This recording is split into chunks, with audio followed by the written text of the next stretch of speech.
This is the French model 1926 steel helmet.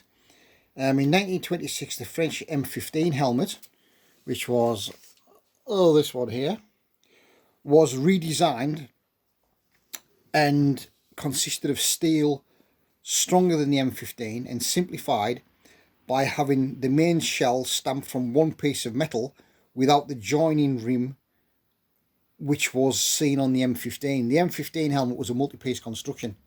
The M26 was basically one shell rather than one bit with a front and a back bit pinned together. And after World War One, the French M15 for a short period of time would be given an all over olive colour. So after World War One, the French M15 would lose its horizon blue, and to be more camouflaged it would be painted this olive colour. And this colour would be adopted by the new M26 shell. By 1940 the M15 was still on issue alongside the M26. Now the early version of the M26 still used the World War One shaped badges, but in 1937 new stamped disc badges became the M26's standard helmet badge. So as this one comes round, you see it's got a disc badge on with the flaming grenade from the infantry, whereas the M15 was an actual shaped grenade. The M26 was the same grenade badge but pressed onto a disc. The French military would phase out the issue of the M26 in the early 50s with the introduction of a Euro-clone version of the M1 helmet. The M26 would still be on issue to the French police into the 1970s. Under German occupation, production of the M26 ceased in 1940 but was resumed in 1944 for the civil defence and police helmets. Now production of the M26 helmet between 1926 and 1944 reached 3.6 million helmets. By comparison, between 1915 and 1918, M15 production reached 20 million.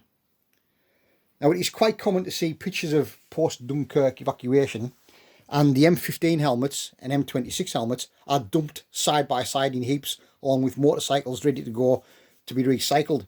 The Germans would scrap any piece of metal they didn't need, so they would quite often take the disc badges off these helmets and reissue the helmets out with red crosses painted on them or civil defence painted on them until they came out with the civil defence helmet. But that's why these helmets, when you find them surplus, are without the badges on them. One time these helmets were £10 surplus military junk, but now they're their own standalone collector's item. So that's the French M26 pattern steel helmet, which was an easier produced replacement for the M15, which was multi-piece construction.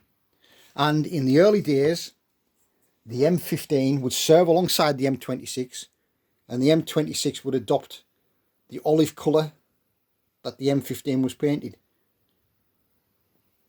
So the M26 steel helmet had a similar style of liner inside as well. So yeah, once just military surplus junk, but now its own standalone collector's item. And there's all kinds of badges that replaced the original shaped badges of the M15. I mean, like I said, that's a shaped grenade badge for the infantry. That's a shaped badge for engineers. The same badges would appear on discs as individual pressed badges.